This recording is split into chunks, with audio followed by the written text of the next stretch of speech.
देख रहे हैं मुंबई मेट्रो ब्रेकिंग न्यूज। या ठिकाणी सूर्योदय कोऑपरेशन सोसायटी नियोजित बुद्धनगर नंबर 2 हे 2009 पासून शासनाच्या JR प्रमाणे झोपडपट्टी हटाव इमारत बनाव या स्कीमला आम्ही सहभाग झालेलो आहोत आणि हे करत असताना आम्ही 2009 पासून या गोष्टीला संघर्ष करत या ठिकाणी मी पोचलेलो आहे। आमच्याकडे आमचे 2 विकासक पहिले हे मृत्युमुखी झालेले आहेत, त्यातनं 13-2 करून आम्ही नवीन स्कीम केली आणि नवीन विकासक आले। नवीन विकासकांनी नवीन प्रमाणे LY घेतला, IOD घेतली आणि CC घ्यायची होती आणि ते विरोधकांनी म्हणजे त्यांनी याचिका दाखल केली की बाबा हे शौचालय एवढे 6,000-7,000 लोक येतात। जर 6,000-7,000 लोक जर येत असते तर इथे एक मतदारसंघ तयार झाला असता नगरसेवकांचा आणि 6,000-7,000 लोक जर शौचालयाला येत असतील तर ते कामाला कधी जाणार आणि कधी हे करणार। तर आपण किती खोटं बोलतो याचं भान ठेवलं पाहिजे, शासनाला किती दिशाभूल करतो याचं पण भान ठेवलं पाहिजे। विशेषतः म्हणजे या दुसऱ्या विकासकांनी आमचं रखडलेलं भाडं दिलं, आमचं ज्या गोष्टी आहेत ते मार्गी लावल्या आणि न्यायालयाने देखील आम्हाला चांगला निकाल दिलेला आहे। न्यायालयाने सांगितलं की ज्या ह्या पत्राच्या आतमधली जी बाउंड्री आहे, SRA स्कीमची जी बाउंड्री आहे, या बाउंड्रीमधले जे असणारे शौचालय हे तुम्ही निष्कर्ष करा आणि ज्या लोकांनी याचिका दाखल केलेली आहे त्यांना जे 91 टॉयलेट आहेत त्या 91 टॉयलेट महापालिका प्रशासनाने ते रिपेअर करावेत आणि त्यांना ते सुविधेसाठी द्यावेत शौचालयासाठी। परंतु ह्यांनी काय केलेलं आहे की शासनाला न जुमावता, न्यायालयाला न जुमावता, पोलीस प्रशासनाला न जुमावता फक्त आणि फक्त विरोध दर्शवलेला आहे। गेल्या जवळ 13 वर्षापासून हा विरोध दर्शवला आहे त्यांनी, परंतु प्रत्येक ठिकाणी ते हारत गेलेले हरतच जाणार, कारण की इथं राहणारा सर्व कष्टकरी कामगार आणि सुशिक्षित वर्ग आहे आणि ह्या ठिकाणी कोणी गुंड नाही, कोणी चर्च गांजा चिलीमवाले नाही आहेत। जे उद्योग जे कोण करत आहे ते त्यांचं त्यांनाच माहिती आहे, परंतु त्यांनी जे मीडियासमोर किंवा यूट्यूबसमोर जे काय दाखवलेलं आहे हे सरासर खोटं थातंड आहे। परंतु या ठिकाणी ज्याही लोकांनी त्यांची बाईट घेतली असेल तर त्यांनी पहिलं समोरच्यांना देखील विचारलं पाहिजे होतं की बाबा सत्यता काय आहे आणि सत्यता काय नाही आहे। त्यांचं तर असं म्हणणं आहे आणि तुमचं काय म्हणणं आहे, तुमच्याकडे काय एव्हिडन्स असेल तर तुम्ही ते सादर करा, असं आम्हाला कुठल्याही प्रकारचं विचारलं नाही। परंतु त्यांनी ते यूट्यूबवाल्यांनी ते असं करून ते फेसबुक व्हॉट्सअपद्वारे चालवलं। त्याला प्रत्युत्तर देण्यासाठी आम्ही कायद्यानुसारच जाणार आहोत। शासनाच्या जे अंमलबजावणी असेल ते आम्ही पूर्ण केलेले आहेत। आमच्या कमिटीनी, आमच्या सदस्यांनी, आमच्या व्यापारी वर्गांनी आणि महापालिका, पोलीस यांच्या आम्ही सर्व कागदोपत्री आमच्याकडे सर्व ओके आहे आणि ज्यांनी आम्हाला कागदपत्र मागितलेले आहेत की ज्यांनी आम्हाला सांगितलं की बाबा तुम्ही हे शो करा, तर आम्ही त्या ठिकाणी त्यांना शो केलेलं आहे आणि सर्व दाखवलेलं आहे। सांगायचं तात्पर्य असं आहे की आज ह्यांचा विकास झाला तर तुमचाही होणार आहे, तुम्ही विकास करा, तुम्ही चांगल्या घरात जावा। आज ज्यांचा जन्म इथं झाला आहे, त्या आईवडिलांचा जन्म इथं झाला आहे, त्यांच्या मुलांची लग्न झाली, त्यांच्या मुलांची लग्न झाली, त्यांना नातूप्रतुंड आले, तरी आज ते ह्या झोपडपट्टीमध्येच राहिलेले आहेत। परंतु जे बाहेरून लोक आलेत, ज्या बाहेर जमिनी घेतल्या, ज्यांनी इमारती बनवल्या, त्याच्या 1.5-1.5, 2-2 करोड रुपये किंमत झालीत आणि आमचं कुटुंब गोरगरीब असल्याने, अशिक्षित असल्याने अजून ते प्रगतिशील होऊ शकलं नाही। परंतु शासनाने विशेषतः म्हणजे एकनाथजी शिंदे, देवेंद्रजी फडणवीस आणि ह्या लोकांनी जो झोपडपट्टी मुक्त करा आणि इमारतीमध्ये स्वच्छ लोकांना घरं द्या, जे लोक शौचालयाला बाहेर बसतात रस्त्यावरती ते बंद झालं पाहिजे आणि चांगल्या घरामध्ये तो झोपडीधारक गेला पाहिजे आणि त्याचंही स्वप्न साकार झालं पाहिजे। तर ह्या शासनाच्या JR प्रमाणेच आम्ही ही स्कीम केलेली आहे 2009 पासून आणि आतापर्यंत। आणि आता जे विकासक आलेले आहेत त्यांनी अतिशय चांगल्या प्रकारे सौजन्याने ह्या सर्व गोष्टी मंजुरी घेतलेल्या आहेत। त्यांनी LY घेतलेला, IOD घेतलेली आहे, CCसाठी केलेलं आहे। त्यापूर्वी जे विकासक होते ते देखील प्रामाणिक होते, परंतु ते आजारी होते आणि कॅन्सरने ते आजारी होते, कोकिळाबेनमध्ये ॲडमिट होते। त्याच्यामुळं ते महापालिकेचे आम्ही पैसे भरू शकलो नाही आणि जर महापालिकेचे पैसे भरले असते तर 2014ला हे शौचालय निष्कर्ष झालं असतं, कारण की तसे महापालिका प्रशासनाचे गाईडलाईन्स आहेत। आणि विशेष म्हणजे ह्याचं सर्वे फक्त M-Pro वगैरे केलेला नसून ते Worli hub, PI cell, PP cell म्हणून आहे की जे ह्या शौचालय असतील किंवा अनेक गोष्टी असतील त्याला जर निष्कर्ष करायचा असेल तर पहिलं वरळी हबची ते परमिशन घ्यावी लागती। त्या परमिशन घेतलेल्या आहेत, सर्व परमिशन घेतल्या होत्या, परंतु विकासकांनी पैसा न भरल्यामुळं हा शौचालयाचा रेंगळत पडलेला विषय होता। आणि 2021मध्ये दिवंगत जे वारलेले आहेत पारस पोरवल दक्षिण मध्य मुंबईमधले विकासक होते. त्यांचा जन्मदिवस होता 5 जानेवारीला. त्या दिवशी तर भूमिपूजन झालं आणि त्याच्यानंतरच ह्यांनी ती कोर्टात याचिका दाखल केली. सांगायचं तात्पर्य असं आहे की त्यावेळेस जर आमच्या विकासांनी पैसे भरले असते तर त्याच वेळेस ते शौचालय निष्कर्ष झालं असतं. परंतु फक्त शौचालयाचा विरोध नाही आहे, शौचालयासाठी विरोध नाही आहे. शौचालयाचं फक्त नाव आहे की हे शौचालय शौचालय शौचालय. 6,000 7,000 5,000 4,000 एका व्यक्तीला विधी करण्यासाठी किमान 3 मिनटं तरी लागतात. दर 6,000 लोकांसाठी किती सेकंद आणि किती तास आणि किती मिनटं होतील ह्याचं त्यांनी कॅल्क्युलेशन केलं पाहिजे आणि तर ते भूमिका मांडली पाहिजे की बाबा 6,000 5,000 4,000 लोक येतात. SRAच्या अधिकाऱ्यांना आम्ही सांगणार आहे की आपण जी स्कीम पूर्ण महाराष्ट्राभर चालू केलेली आहे तर त्या स्कीममध्ये जे जे सत्यता पडताळणी करून तुम्ही बाकीच्या परमिशन देतात, IOD म्हणा, CC म्हणा, LY म्हणा, हे सर्व देतात आणि हे देत आलेले आहेत आणि त्याच्या आधारे आम्ही काम करतो ना. आता ही जमीन महापालिका प्रशासनाची आहे, SRAची नाही. परंतु महानगरपालिकेचा जो प्रीमियर लँड होता, जमिनीचा जी कॉस्ट होती ती कॉस्ट विकासकांनी भरलेली आहे आणि त्यावेळेस स्टेट डिपार्टमेंटने आम्हाला NOC दिलेले आहे, न हरकत प्रमाणपत्र. आणि ते प्रमाणपत्र SRL सबमिशन झाल्याच्या नंतरच LY आलेलं आहे आणि LY आल्याच्या नंतर हा पूर्ण भूभाग खाली करून द्यावा लागतो. भूभाग खाली केल्याच्या नंतर IOD आणि CC मिळते आणि मग कामाला सुरुवात होते. त्या प्रक्रिया सर्व राबवण्यात आलेल्या आहे. परंतु SRAने सांगितलं की बाबा ते शौचालय असल्या कारणास्तव आम्ही तुम्हाला CC देऊ शकत नाही, म्हणून ते काम रखडलं होतं. काय वाटतं जनतेला दिशाभूल करण्यात येत आहे? जनतेला मी आपल्याला पहिलं पण सांगितलेलं आहे की इथला जो वर्ग आहे हा कमी शिकलेला आहे आणि रोज मोलमजुरी करून खाणार आहे. त्याला आपल्या पोटाचं आणि चुलीचं पडलेलं आहे, त्याला हे उद्योग पडलेले नाहीत. आणि ज्या लोकांना फक्त आणि फक्त पोळी भाजायची असेल तर त्यांना फक्त कारण लागतं, निमित्त लागतं आणि ते निमित्त घेऊन, ते कारण घेऊन दंडोरा पिटवायचा आणि लोकांना दाखवायचं की आम्ही किती हुशार आहोत आणि आम्ही तुमच्यासाठी काय करतो. जर समजा उद्या कदाचित काही गोष्टी घडल्या किंवा घडायला लागल्या तर हे त्या समाजाच्या घटकाला पूर्ण देणार का? नाही देणार, कारण हे स्वतःच्या स्वार्थासाठी करतायत. जर तुम्हाला एवढंच पुळका आहे, तुम्हाला एवढंच कळवळ आहे समाजाची, लोकांची, जनतेची, गोरगरीब जनतेची, तर तुम्ही प्रशासनाला सांगा की अनेक ठिकाणी जागा आहे, तर महानगरपालिकेचा जो बजेट फंड असतो त्या बजेट फंडमधून ते शौचालय तयार करा आणि आमची सुविधा करून द्या. तुम्ही हे का नाही सांगत प्रशासनाला की बाबा तुमचा बजेट आहे, जागा तुमची आहे, प्रॉपर्ट्या तुमच्या आहेत, तर त्या ठिकाणी आमच्या लोकांसाठी शौचालय करून द्या. हे का नाही बोलत? हे बोलतच नाही आहेत, कारण की ते फक्त कारण आहे शौचालयाचं. त्याचा मागचा ध्येय उद्देश त्यांना माहिती आहे काय आहे तो. मग ते कशासाठी करतात आणि का करतात किंवा त्यांना काय पाहिजे किंवा नाही पाहिजे आणि त्यांना काय साध्य करायचं आहे हे त्यांना माहिती आहे. आम्हाला एवढं साध्य करायचं आहे की आम्ही जन्मल्यापासून इथं राहिलेलो आहे, झोपडपट्टीत राहिलेलो आहे, 10 बाय 15च्या घरात राहिलेलो आहे. आमचं स्वप्न आहे की बाहेरचे लोक येऊन इमारती तयार करून करोड रुपयाची किंमत मोजायला लागलेलं आहे. आम्हाला करोड रुपये नको, पण आम्हाला सुख, समृद्धी, शांतता आणि चांगलं आरोग्य राहण्यासाठी आम्हाला ह्या इमारतीमध्ये जायचं आहे. आणि हे आमचे गरीब लोक आहेत. बघा, ही बाई आजारी आहे, बघा रात्री ती हॉस्पिटलमधून आली. सुलोचना जाधव कुठे आहेत? सिरियस बाई आहे. बघा यांची अवस्था बघा.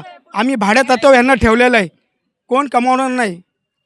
ह्या बघा, त्यांना आमच्या तांबे मामी बघा, त्या पण आजारी आहेत.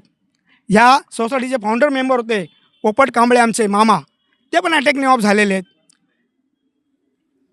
मग हे किती दिवस संघर्ष करायचा? आणि संघर्ष करायला कशासाठी पाहिजे? जरा त्याला कारण पाहिजे, त्याला त्याचा ठोस विरोध पाहिजे. अरे तुम्ही मराठीच माणसात, परप्रांतीय जरी असेल त्याचं वास्तव्य झालंच पाहिजे, मराठी जरी असेल तरी त्याचं वास्तव्य झालंच पाहिजे, गुजराती भाषिक असला तरी त्याचं वास्तव्य झालं पाहिजे, हिंदी भाषिक असलं तरी त्याचं वास्तव्य झालं पाहिजे. तो पोटासाठी आलेला आहे, तो त्याच्या गावावरून शहरामधून कुठून येतो, तो पोटा पाण्यासाठी येतो आहे आणि आपलं कुटुंबाचा उदरनिर्वाह करण्यासाठी येतो, वास्तव करण्यासाठी येतो. तो ना जात भेद धर्म पंथ करण्यासाठी येत नाही आहे. मग तुम्ही कोण करणार आहे आणि तुम्ही काय करता? या भारताच्या घटनेचे शिल्पकार डॉक्टर बाबासाहेब आंबेडकर यांनी सांगितलेलं आहे की आम्ही प्रथम भारतीय आहोत आणि अंतिमही भारतीय आहे आणि भारतामध्ये राहणारे सर्व लोक हे भारत माताचे पुत्र आहेत आणि पुत्री आहेत, कोणी वेगळं नाही आहे. प्रत्येकाला प्रत्येकाचा अधिकार आहे, हक्क आहे पाण्यासाठी, राहण्यासाठी, विधीसाठी, शौचालयासाठी. तर हे कोणी कोणातून हिरून घेऊ शकत नाही आणि हे जास्त दिवस चालणार नाही. कारण चंद्र आणि सूर्य आणि सत्य हे कधी लपत नाही आणि लपणारे नाही, हे पुढं येणारच. धन्यवाद. आपण जे सहकार्य केलं, आपण आम्हाला जे अनमोल सहकार्य केलं, आता येऊन आम्हाला मदत केली, मीडियाचे पण पूर्ण आभार मानतो आणि असंच सहकार्य करा. धन्यवाद. जय भीम, जय महाराष्ट्र, जय हिंद. चेतन सामाजिक प्रतिष्ठान की तरफ से जो उच्च न्यायालय में एक याचिका दाखिल की गई थी कि गोवंडी एरिया में बहुत बड़ा स्लम एरिया है और वहाँ पर जो टॉयलेट की सुविधा नहीं है और बहुत सारे टॉयलेट जो है उसको रिपेयर करना चाहिए और साथ ही साथ जो सूर्योदय सोसाइटी जो SRA से LOI मिला हुआ है जिसको रीडेवलप करना है, तो उसमें 60 जो झोपड़ी धारक है तो उन लोगों को वहाँ पर ही बिल्डिंग बना के देना है SRA स्कीम में। तो उसकी जो हियरिंग थी, फाइनल हियरिंग जो, तो वो 3 फरवरी को थी और उसके अंदर जो है हाई कोर्ट ने ये निर्णय दिया उसके अंदर कि जो ये बड़ा एरिया है स्लम का, झोपड़पट्टी एरिया, तो उसके अंदर अगर जहाँ जहाँ पे भी टॉयलेट्स है और अगर उनको रिपेयरिंग की ज़रूरत है तो उसको रिपेयर किया जाए और अगर जो और ज़्यादा अगर बांधने की ज़रूरत है तो जगह ढूंढ करके कॉरपोरेशन उसमें बांधे। लेकिन उस ऑर्डर के अंदर ये क्लियर किया है हाई कोर्ट ने कि जो सूर्योदय सोसाइटी है, जो LOI मिला है SRA से, तो वो टॉयलेट्स को तोड़ना चाहिए और तोड़ने के बाद 15 दिन में उनको नई जगह अगर ज़रूरत है तो उनको प्रोवाइड करके देनी चाहिए। लेकिन ये जो अपोजिशन वाले हैं तो जो हाई कोर्ट का ऑर्डर है उसको जो है गलत तरीके से पेश कर रहे हैं, उसका गलत मीनिंग जो है लोगों के अंदर ये कर रहे हैं और शासन और प्रशासन की भी दिशा भूल करने का जो काम कर रहे हैं, उसी के लिए ख़ास तौर से आज सूर्योदय सोसाइटी के जो आज ये लोग इतने सालों से बेघर है, तो इन लोगों ने भी सोचा कि भाई हम भी शासन प्रशासन के पास जा कर के जो ऑर्डर हुआ है, जो हम भी बेघर है, तो ये गलत जिस तरीके से लोग पेश कर रहे हैं उसको हम लोग सही तरीके से जो कोर्ट ने ऑर्डर दिया है उसका क्या मतलब निकलता है उसके मुताबिक ये जो टॉयलेट्स है इनके प्लॉट के अंदर वो तोड़ना चाहिए और नया बांध करके देना चाहिए। ये हम समझाने के लिए आज सहायक आयुक्त के पास आए थे। जो सहायक आयुक्त ने ये हमको आश्वासन दिए कि जो भी ऑर्डर के मुताबिक उनका जो लीगल डिपार्टमेंट काम करता है उसका ओपिनियन ले करके हम लोग इसका आगे उचित कार्रवाई करेंगे। आत्ताच आम्ही या ठिकाणी मोर्चाच्या माध्यमातून आमच्या मागण्याच्या माध्यमातून आम्हाला आमच्या रहिवाशांना घर मिळवण्यासाठी आयुक्त यांच्या दालनामध्ये आलो होतो। आयुक्तांच्या दालनामध्ये आमची त्यांच्याबरोबर सविस्तर चर्चा झालेली आहे। आयुक्तांनी आम्हाला आश्वासन दिलेलं आहे की मुंबई उच्च न्यायालयाचा जो निर्णय आलेला आहे त्या निर्णयाचं आम्ही आमच्या महानगरपालिकेच्या न्याय विभाग कार्यालयाकडून योग्य ते ओपिनियन घेऊन आम्ही तुम्हाला या ठिकाणी कोणावरती अन्याय होणार नाही याची दक्षता घेऊन, न्यायालयाचा अवमान होणार नाही याची काळजी घेऊन या ठिकाणी आम्ही निर्णय घेणार आहोत, असं सन्माननीय सहाय्यक आयुक्त उज्ज्वल इंगोले साहेब यांनी आता आम्हाला आश्वासित दिलेलं आहे। आणि त्या आश्वासन घेऊन आम्ही न्यायालयाच्या प्रतीक्षेमध्ये असून, महानगरपालिकेच्या न्याय प्रतीक्षेमध्ये असून आमच्या जागेवरचं टॉयलेट महानगरपालिका कधी डेमोलेशन करून महाराष्ट्र शासनाच्या या योजनेला कधी सहकार्य करतील याचीसुद्धा आम्ही या ठिकाणी अपेक्षा बघत आहोत। आपल्या चॅनलच्या माध्यमातून मी आपणास जाहीररित्या सांगतो। त्याचप्रमाणे मुंबई उच्च न्यायालयामध्ये सूर्योदय कोऑप हाऊसिंग सोसायटीचे जे आमचे वकील आहेत सन्माननीय शफीक साहेब, हे न्यायालय प्रक्रियेबाबत तसेच आयुक्तांबरोबर केलेल्या चर्चेबाबत आपल्याशी सविस्तर मांडतील अशी मी त्यांना या ठिकाणी विनंती करतो। वास्तविक आज जे इथे मोठ्या संख्येने रहिवासी आलेले आहेत तर ते मोर्चा म्हणून नाही तर एक निवेदन देण्यासाठी या उद्देशाने इथे उपस्थित राहिलेले आहेत। निवेदन यासाठी द्यायचं आहे की 2009ची स्कीम आहे, 2015ला ॲनेक्शर 2 झाला, 2020ला LOI मिळाला, त्यानंतर 2 विकासक ऑफ झाले आणि 2 वर्षात काय कामकाज पुढं चाललं नाही। वास्तविक या ठिकाणी सर्व कायदेशीर प्रक्रिया पूर्ण झालेल्या आहेत आणि त्या हायकोर्टामध्ये जी सुनावणी झाली त्यात मी प्रत्यक्ष उपस्थित होतो। मी ग्रॅज्युएट आहे, BCom शिकलो आहे, मला इंग्लिश सगळं कळतं। जजनी ओरली जे काय इन्स्ट्रक्शन दिल्या आहेत, डायरेक्शन दिल्यात, ह्या समोरच्याला हे चांगल्या माहीत आहे, पण उगाच येडं बनून पेढे खायची त्यांची लाईन चालू आहे। लायकी नसताना विरोध करायचा आणि करण्याशिवाय चांगलं काम बंद पाडायचं. हे जे टॉयलेट आहेत हे महापालिकेने 2014ला C1 कॅटेगरी डिक्लेअर केले. C1 कॅटेगरी याचा अर्थ असा होतो की अत्यंत धोकादायक, कधीही स्फोट होऊ शकतो, जीवितहानी होऊ शकते. त्यामुळे आत्तापर्यंतच्या 4 WOनी सहाय्यक आयुक्तांनी याची निष्कर्षणाची ऑर्डर दिलेली आहे. त्यांच्या कॉप्या आमच्याकडे आहेत, कायद्याचे पेपर आमच्याकडे आहेत.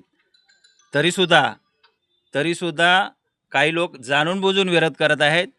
माकड खेळ चालला आहे सगळा. स्वतःचा विकास करायचा नाही, दुसऱ्याचा होऊ द्यायचा नाही, ही त्यांची लायकी आहे. हे वेळोवेळी त्यांनी सिद्ध केलेले आहे.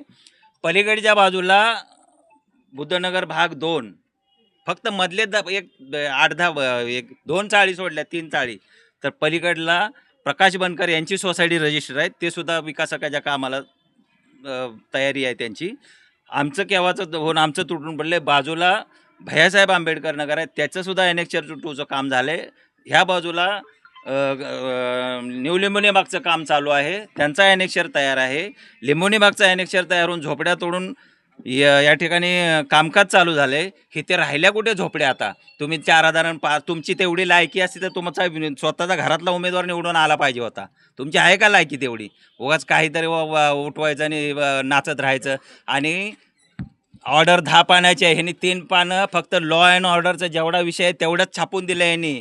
ते सगळ्यांचा हक्क आहे, अधिकार आहे, आम्ही मान्य करतो तो. पण तुम्ही जी मूळ ऑर्डर आहे 17 नंबर कॉलम त्याच्यामध्ये स्पष्ट दिलं या ठिकाणी डेमोलिशन झालं पाहिजे आणि विकासक कामामध्ये अडथळा आला नाही पाहिजे, हे न्यायालयाने स्पष्ट भाषेत दिलेलं आहे. पण इथे अनपढ लोक असल्यामुळे कमी शिकलेल्या लोकांना कसं तरी बिंबवायचं, काहीतरी प्रपोगंडा करायचा आणि चुना घालून बोंबलत बसायची, एवढीच त्यांची लायकी आहे असंच मी म्हणू शकतो. याच्यापेक्षा मी जास्त काय म्हणू शकत नाही. आमचा आजचा हा जो मोर्चा आहे तो मोर्चा आम्ही महाराष्ट्र शासन,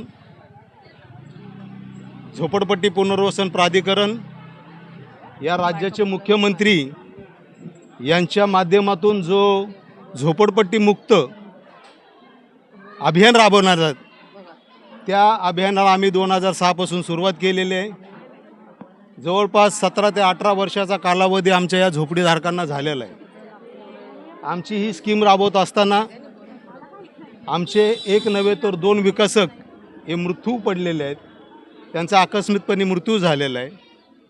गेल्या 7 ते 8 वर्षापासून आमचे झोपडीधारक स्वतःच्या घरापासून, स्वतःच्या घरभाड्यापासून वंचित आहेत. आणि आत्ता ह्या गेल्या 6 महिन्यापासून नवीन विकासक म्हणून निलखंठ इन्फ्रा या कंपनीची आमच्या झोपडीधारक सोसायटी कमिटी यांच्या वतीने या ठिकाणी त्यांची नियुक्ती केली आहे. प्रशासनाने सुद्धा त्याला मान्यता दिलेली आहे. हा प्रोजेक्ट व्हावा म्हणून प्रशासनाने आमच्या सोसायटीला आणि विकासकाला LOI दिलेला आहे. LOI देऊनच नव्हे तर त्याची आयओडीसुद्धा दिलेली आहे.